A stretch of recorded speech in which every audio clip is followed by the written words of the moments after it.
দর্শক, ভোরের পাতা বার্তা কক্ষ লাইভে স্বাগত জানাচ্ছি। আমি নুরুল ইসলাম খান। সংবাদ শিরোনাম নিয়ে আপনাদের সাথে কথা বলতে চাই এবং একটু পর্যালোচনাও করতে চাই। আমার সাথে রয়েছেন সিনিয়র রিপোর্টার রাকিব হাসান। আপনারা জানেন যে গতকালকে গ্রেফতার হয়েছেন সাবেক আইনমন্ত্রী আনিসুল হক এবং খুব প্রতাপশালী ব্যবসায়িক উপদেষ্টা ছিলেন শেখ হাসিনার সালমান এফ রহমান। তাকে কিন্তু গ্রেফতার করা হয়েছে এবং যেটি আমরা জানতে পেরেছি যে সদরঘাট থেকে তাকে গ্রেফতার করেছে। এই নিয়ে পর্যালোচনা করতে চাই রাকিব হাসানের সাথে। রাকিব হাসান, আসলে খবরটি আপনি কিভাবে দেখছেন? আসলে নুরুল, আপনি সঠিক বলেছেন যে গতকাল কেরানীগঞ্জের পাগলা যে ঘাটটি আছে সেখান থেকে কিন্তু আসলে প্রধানমন্ত্রীর বেসরকারি খাত বিষয়ক উপদেষ্টা সালমান এফ রহমানকে কিন্তু গ্রেফতার করা হয়েছে। এছাড়া সাবেক আইনমন্ত্রী আনিসুল হক, তাকেও কিন্তু গ্রেফতার করা হয়েছে এবং নিউ মার্কেট থানায় আসলে বৈষম্য বিরোধী আন্দোলন চলাকালে যে সহিংসতাগুলো হয়েছে এই নিয়ে যে মামলাটি দায়ের হয়েছে সেই মামলায় কিন্তু তাদেরকে গ্রেফতার দেখানো হয়েছে। এবং আমরা রাতভর যেটি জানতে পেরেছি যে মধ্যরাতে কিন্তু তাদেরকে আসলে গ্রেফতারের পর ডিবি কার্যালয়ে নিয়ে আসা হয়েছে এবং রাতভর তারা সেখানেই ছিলেন। এবং আজকে যতটুকু আমরা জানি যে আজকে কিন্তু তাদেরকে আদালতে হাজির করার কথা রয়েছে। ঠিক কয়টা নাগাদ আসলে তাদেরকে আদালতে হাজির করা হবে এটি নিয়ে আসলে গণমাধ্যম কর্মীরাও কিন্তু আমরা ব্যস্ত রয়েছি যে তাদেরকে কখন আদালতে হাজির করা হবে এবং তাদেরকে রিমান্ড চাওয়া হবে কি না, এইসব বিষয়ে আসলে আমরা কাজ করছি।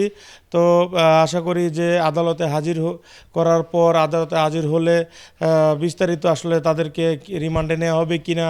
আপনারা যেমনটি জানেন যে আসলে বৈষম্য বিরোধী ছাত্র আন্দোলনের পর থেকেই কিন্তু গত 5ই আগস্ট কিন্তু আসলে শেখ হাসিনা সরকারের পতন হয় এবং সরকারের পতনের দিন থেকেই কিন্তু আওয়ামী লীগের যত সিনিয়র নেতৃবৃন্দ এবং মন্ত্রী এবং আওয়ামী লীগের ঘনিষ্ঠ কিছু আমলা, সিনিয়র পুলিশ কর্মকর্তা, বিভিন্ন সিটি কর্পোরেশনের মেয়র বা উচ্চপদস্থ কর্মকর্তারা কিন্তু আসলে আত্মগোপনে চলে যান। এবং আমরা যেটি বিগত কয়েকদিনেও দেখতে পেরেছি যে আওয়ামী লীগের কিছু মন্ত্রী, আওয়ামী লীগের যারা আসলে বিমানবন্দর পার হতে গিয়ে তারা আটক হয়েছেন। তো আমরা এখন পর্যন্ত আসলে ঠিক কতজন মন্ত্রী বা আমলা বা সিনিয়র নেতৃবৃন্দ আসলে দেশে আছেন এটি কিন্তু আসলে বলা মুশকিল হয়ে যাচ্ছে। আমরা কিন্তু দেখতে পাচ্ছি যে তারা কিন্তু বিভিন্ন সীমান্ত দিয়ে বা বিভিন্ন স্থান দিয়ে আসলে পালানোর চেষ্টা করছেন। পালাতে গিয়ে কিন্তু তারা আসলে গ্রেফতার হচ্ছেন। নুরুল, অবশ্যই আমরা খুব চমৎকার একটি খবর শুনছিলাম, পর্যালোচনা করছিলেন রাকিব হাসান। এই দুজন আনিসুল হক এবং সালমান এফ রহমান যে গ্রেফতার হচ্ছেন তা নিয়ে তিনি বলছিলেন। আরেকটি খবর কিন্তু সংবাদের শিরোনামে এসছে, আমরা দেখেছি যে সাবেক স্বরাষ্ট্রমন্ত্রী আসাদুজ্জামান খান কামাল, তাকে গ্রেফতার করা হচ্ছে বা তাকে আছেন একটি বাড়িতে সন্দেহে। সেই বাড়িটি কিন্তু সেনাবাহিনী অভিযান চালাচ্ছে এমন কিন্তু আমরা দেখেছি। সেটি নিয়ে একটু রাকিব হাসানের কাছে জানতে চাই। হ্যাঁ নুরুল, আসলে আমরা কিন্তু গতকাল রাতেই কিন্তু আসলে জানতে পেরেছি যে সাবেক স্বরাষ্ট্রমন্ত্রী আসাদুজ্জামান খান তিনি রাজধানী গ্যান্ডারিয়ার একটি বাড়িতে অবস্থান করছেন এমন সন্দেহে কিন্তু স্থানীয় লোকজন কিন্তু একটি বাড়ি ঘেরাও করে। পরবর্তীতে আমরা কিন্তু সেটি জানতে পেরেছি যে ওই বাড়িটি সাবেক মন্ত্রী আসাদুজ্জামান খানের একজন নিকট আত্মীয়ের বাড়ি এবং ক্ষমতায় থাকাকালে কিন্তু তিনি মাঝে মাঝেই সেখানে যেতেন এবং অবস্থান করতেন। তো স্থানীয় যে সূত্র আছে আমাদের, সেই সূত্রে কিন্তু জানতে পেরেছি যে ওই বাড়িরই কোনো সদস্যের মাধ্যমে স্থানীয়রা জানতে পারেন যে সাবেক মন্ত্রী আসাদুজ্জামান এই বাড়িতে এখন অবস্থান করছেন।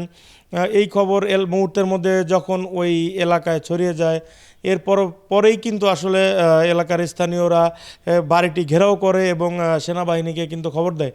পরবর্তীতে সেনাবাহিনীর একটি দল কিন্তু সেখানে উপস্থিত হয় এবং স্থানীয় কিছু লোকজনদের নিয়ে কিন্তু সেই বাড়িটিতে তল্লাশি চালায় এবং দীর্ঘ সময় তারা কিন্তু সেখানে অবস্থান করে। আমরা যতটুকু জেনেছি যে ভোর 4টা পর্যন্ত কিন্তু আজকে গত ভোর রাত 4টা পর্যন্ত কিন্তু আসলে সেনাবাহিনী সেখানে ছিল।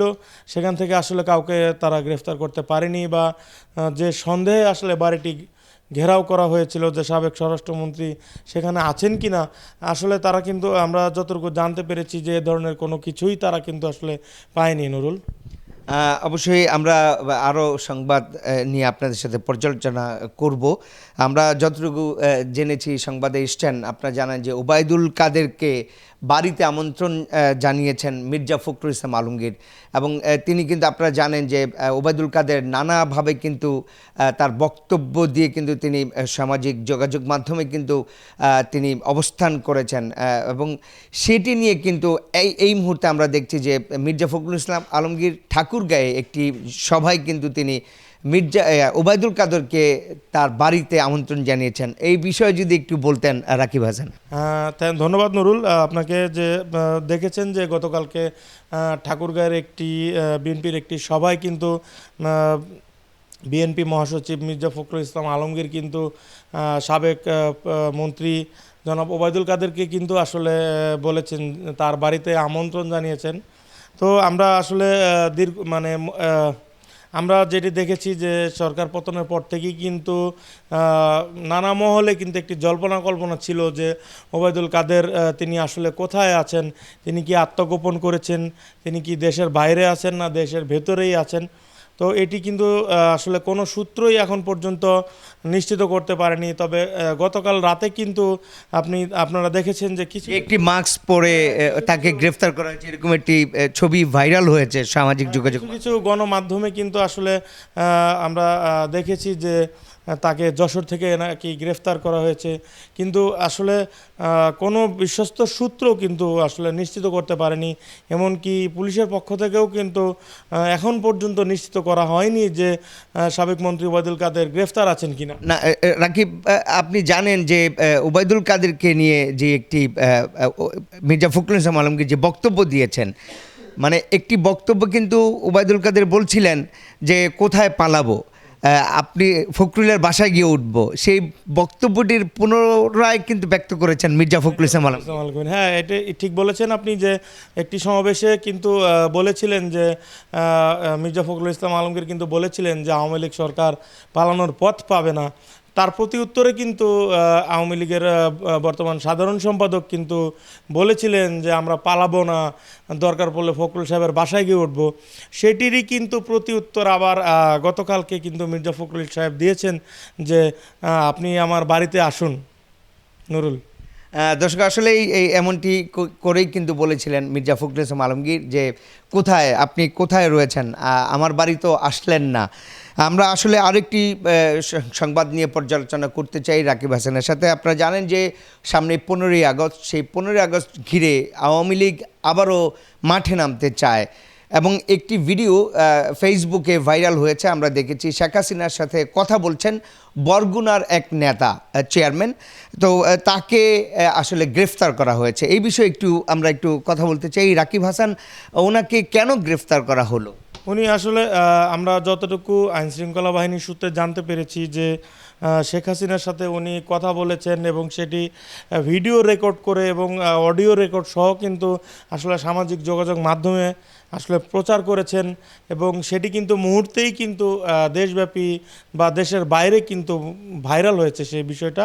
তো আইনশৃঙ্খলা বাহিনী যেটি বলছে যে তার আওয়ামী লীগ সভানেত্রী শেখ হাসিনা কিন্তু 15ই আগস্ট কিন্তু আসলে পালন করার জন্য আওয়ামী লীগের নেতাকর্মীদের কিন্তু আহ্বান জানিয়েছেন। এদিকে দেখেছেন গতকালকে রাতে কিন্তু অন্তর্বর্তীকালীন বর্তমান যে সরকার রয়েছে সেই সরকার কিন্তু ছাত্র সংগঠন বা আর বিভিন্ন রাজনৈতিক সংগঠনের মতামত নিয়ে কিন্তু আসলে 15ই আগস্টের যে সরকারি যে ছুটিতে ছিল এবং রাষ্ট্রীয় শোক দিবস ছিল সেটি কিন্তু বাতিল করা হয়েছে। এর পরিপ্রেক্ষিতে আসলে আইনশৃঙ্খলা বাহিনী মনে করছে যে বিশৃঙ্খলা সৃষ্টি হতে পারে, সেই আশঙ্কা থেকে কিন্তু আসলে তাকে গ্রেফতার করা হয়েছে, এবং আমরা যতটুকু জানি তাকে জিজ্ঞাসাবাদ করা হবে এবং তাকে আজ তাকে আদালতে হাজির করা হবে। দর্শক, আসলে সেটি আমরা কিন্তু জানলাম রাকিব হাসানের কাছ থেকে। আরও কিছু সংবাদ নিয়ে আপনাদের সাথে পর্যালোচনা করতে চাই। বার্তা কক্ষ লাইভে আমরা রয়েছি। যে দর্শক, অন্তর্বর্তী সরকারের মেয়াদ কতদিন হবে এ নিয়ে জল্পনা কল্পনা রয়েছে, এবং এ নিয়ে কথা বলেছেন জাতিসংঘ। আসলে রাকিব হাসান, কতদিন মেয়াদ হতে পারে, জাতিসংঘ কি বলেছে, কি বলবেন? আসলে জাতিসংঘ মহাসচিবের মুখপাত্র ফারহান হক ফারহান হক গতকাল কিন্তু একটি ব্রিফিংয়ে তিনি বলেছেন যে জাতিসংঘ আশা করে যতদিন গণতান্ত্রিক শাসন এবং পুনঃপ্রতিষ্ঠায় দ্রুতই তারা বাংলাদেশে একটি নির্বাচন দেখতে চান এবং তারা শান্তি শৃঙ্খলা বজায় থাকুক, বাংলাদেশে আইনের শাসন প্রতিষ্ঠা হোক। এই জন্য কিন্তু তারা আসলে বারবারই আহ্বান জানিয়েছেন নতুন সরকারের কাছে। তো তারা আসলে স্পেসিফিকলি কোনো সময়সীমা কিন্তু তারা এখন পর্যন্ত জানাননি। তবে যেটি জানানো হয়েছে যে দ্রুতই সরকারকে নির্বাচন প্রক্রিয়া শুরু করার জন্য কিন্তু আসলে জাতিসংঘের একটি আহ্বান রয়েছে নুরুল। দর্শক, আসলে জানলাম আমরা অন্তর্বর্তী সরকারের মেয়াদ নিয়ে জাতিসংঘ কি বলেছে, সেটি ব্যাখ্যা করছিলেন রাকিব হাসান। আজ থেকে আবারও খুলছে প্রাথমিক বিদ্যালয়। রাকিব হাসান, আসলে শিক্ষার্থীরা কিন্তু আন্দোলনে ছিল, প্রাথমিক বিদ্যালয় বন্ধ ছিল, আবার খুলেছে আজ থেকে, কি বলবেন? নুরুল, আসলে বৈষম্য বিরোধী ছাত্র আন্দোলন শুরুর পর থেকেই যে দেখেছেন যে নৈরাজ্য বা যে অগ্নিসন্ত্রাস সৃষ্টি হয়েছিল, আসলে এই সন্ত্রাসী কার্যকলাপ আসলে ছাত্রদের আন্দোলনকে বাধাগ্রস্ত করার জন্য একটি পক্ষ কিন্তু আসলে আপনারা দেখেছেন, আমরা দেখেছি যে সরকারের বিভিন্ন স্থাপনা ভাঙচুর, অগ্নিসংযোগ, মেট্রো রেল ভাঙচুর, মেট্রো রেলের যে স্টেশনগুলোর 2টি স্টেশন ধ্বংস করা হয়েছে। তো সেই পরিপ্রেক্ষিতে কিন্তু তোপের মুখে আসলে ওই সময়ে সরকার কিন্তু আসলে বিশ্ববিদ্যালয় সহ স্কুল কলেজ মাদ্রাসা সব কিছুই বন্ধ ঘোষণা করেছিল। তো বর্তমানে যখন এখন অন্তর্বর্তীকালীন সরকার চলছে, তো অনেকটাই কিন্তু আসলে এটি জনমানুষের চাওয়া যে দীর্ঘদিন যাবত আসলে বাচ্চারা স্কুলে যেতে পারছে না, স্কুল কলেজ পড়াশোনা আসলে বন্ধ রয়েছে। তো এটি তো একটি বাড়তি চাপ বলা যেতে পারে যে আসলে বর্ষ কিন্তু শেষ হয়ে যাচ্ছে, আমরা কিন্তু মাঝামাঝি পার হয়ে গেছি, বছর আর কয়েক মাস আছে। তো আসলে সিলেবাস একটি বছর কিন্তু আসলে স্টুডেন্টদেরকে পার হয়ে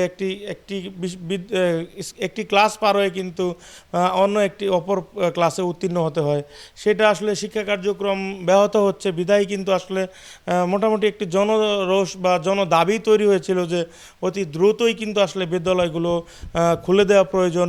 আসলে সরকারও বিবেচনা করেই কিন্তু চিন্তা করেছে যে বিশ্ববিদ্যালয় বা স্কুলগুলো খুলে দেওয়া প্রয়োজন। সেই ধাপেই কিন্তু আসলে আজ বুধবার থেকে কিন্তু সারা দেশেই কিন্তু আসলে প্রাথমিক বিদ্যালয়গুলো খোলা থাকবে নুরুল।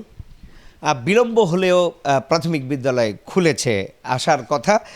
আমাদের আসলে আপনারা জানেন যে আরও একটি সংবাদ নিয়ে যদি আমি একটু পর্যালোচনা করতে চাই রাকিব হাসানের সাথে, বাংলাদেশে রপ্তানির জন্য উৎপাদিত বিদ্যুৎ ভারতেও বিক্রি করতে পারবে আদানি, এরকম একটি সংবাদ আমরা এসেছি এমন সময়ে যখন অন্তর্বর্তীকালীন সরকার বাংলাদেশে রয়েছেন। তারা কি ভারতের সাথে বন্ধুত্বপূর্ণ সম্পর্ক এগিয়ে নেবে, না কি ঘটবে? আসলে আপনি নুরুল, আমরা সংবাদ মাধ্যমে কিন্তু আসলে যতটুকু জেনেছি যে আদানি গ্রুপের যে বিদ্যুৎ রপ্তানির নিয়ম সেটি কিন্তু আসলে ভারত সরকার পরিবর্তন করেছে। শুধু রপ্তানির জন্য আসলে বিদ্যুৎ কেন্দ্রটির বিদ্যুৎ রপ্তানি বিধি সংশোধন করায় এখন থেকে কিন্তু এই বিদ্যুৎ কেন্দ্রের বিদ্যুৎ কিন্তু আসলে ভারতের কাছেও আদানি গ্রুপ বিক্রি করতে পারবে।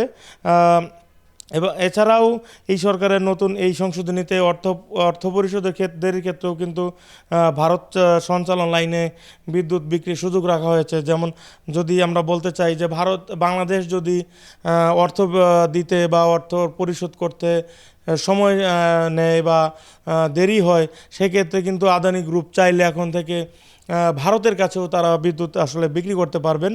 আমার কাছে আসলে এইটুকুই এখন ছিল।